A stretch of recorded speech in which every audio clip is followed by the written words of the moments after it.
Hi guys, welcome to another information session, and we are going to discuss today Certified Information Security Manager certification, and the topic itself is giving you a glimpse of the landscapes of various cybersecurity certification. Today, let's discuss about CISM.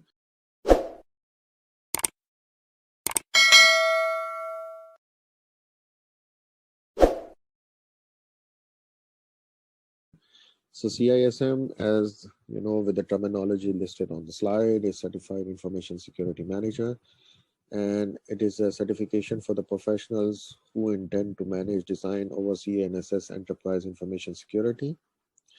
Now, why CISM or why CISM? CISM certification is becoming globally recognized professional requirement in the IT security domain. The reason being we are shifted from a manual approach to an holistic information technology architecture. So even a small information which is flowing from the banks, from the schools, from the way people are running remotely, everything is on IT, information technology platform. So nowadays, remote working, remote learning, and everything is becoming IT.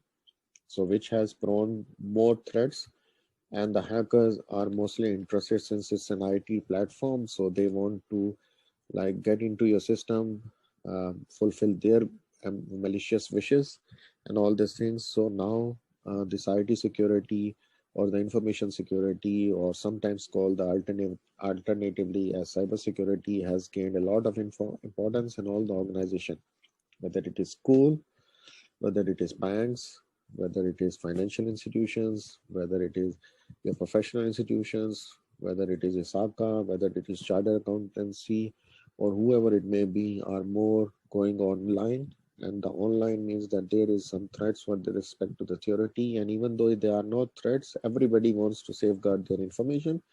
So now CSM has gained a lot of importance because it is one of the certification which gives you a global recognized reflection that you have a professional requirement and you are going to take care of the IT security requirements of the organization. Now, it says that this certification is best suited for security consultants, manager, IT director, CISOs, information security managers, risk officers. But let us go beyond that.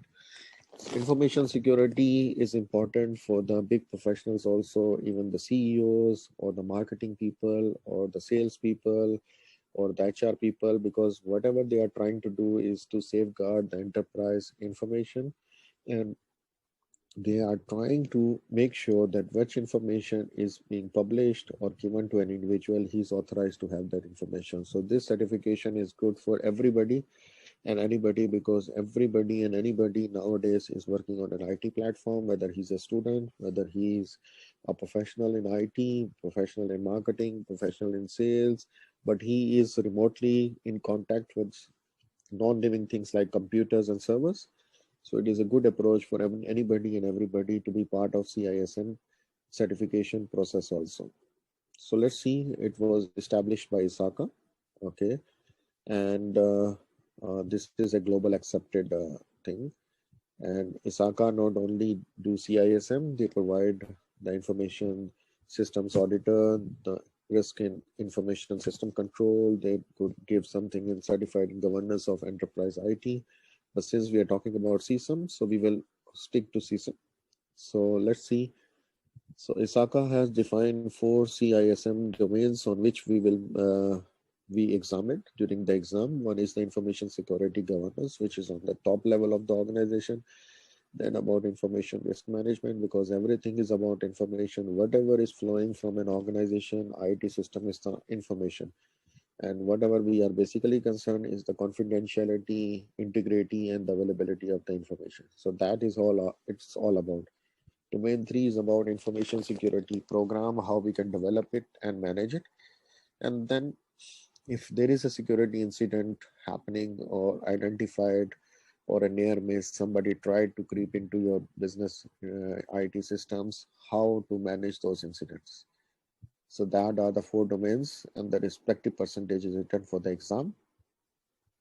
Now the official CISA exam is about 150 questions, and 4 hours we have to complete it. The scoring is on the scale of 200 to 800, and the passing marks is 450, and which is important to note that it is not based on an arithmetic or a percentage average. So the whole thing is about that you need to score 450 and above, and by this what we mean is that there will no be negative marking into that. Now, how to become a CISM certified professional? We have to first pass the exam and agree to adhere to the ISACA Code of Professional Etiquette. Then we have to agree with the CP. We agree that we have 5 years of work experience in the field of information security, 3 of which should be as an information security manager. Work experience must be gained in 3 of the 4 CISM domains, and all the information must be verified independently by the employers. Okay, and finally, we have to submit the CISM certification application within 5 years from the date of passing the exam. Now, let us clarify what does this mean.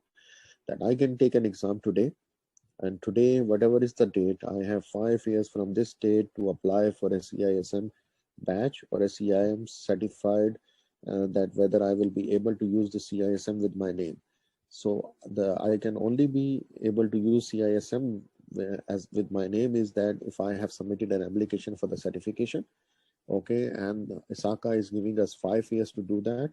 After 5 years, if we fail to submit the application, we have to retake the exam to regain this CISM thing. And once we take that, once we apply for the CISM certification, so about that, we have to pay some maintenance fees, and we have to start submitting the continuously professional education, which we are going to discuss on the next slide. What about CISM?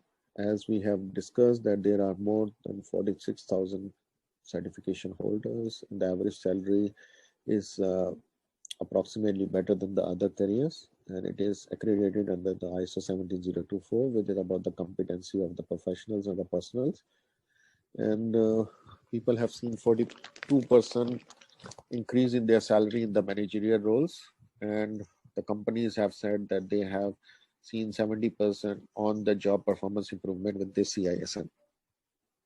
And also CISM adds credibility and confidence with respect to your interaction with the internal and external stakeholders. Sometimes if I am investing money in a bank or in a financial institute which has CISM people taking care of the security of the organization, so definitely as a shareholder, as a stakeholder, I will have more confidence in that organization. So that is the worth of CISM, and I don't have to tell something about myself. The CISM certification will speak for itself.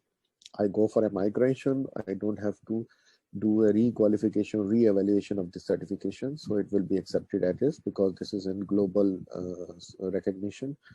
Now, once we attain the CISM certification, we have to do 2 things. Once we have to pay $45 member fees, which is for the maintenance of the CISM. And as this is as soon as we are approved to use CISM certified professional designation, and we have to report on an average 20 CP hours per year. The reason for continuously professional education requirement is that if somebody has taken the exam in 2000, so they just want to make sure that he is updated with the new technological advancements, because in 2000 there was no cloud. Now we have more of the things in cloud. So they want to know, and they are interested to see that the professionals who want to attain the CISM examination are actually putting efforts to continue to educate them. So that is one of the 2 requirements to submit CPs. The other requirement is to pay the maintenance fees. And like any ISACA certification, the 1st of January they will bill you, and if you have more than 2 certification from ISACA, the cost to renew the 3rd, 4th, and 5th will become $25 for the members and $50 for the non-members.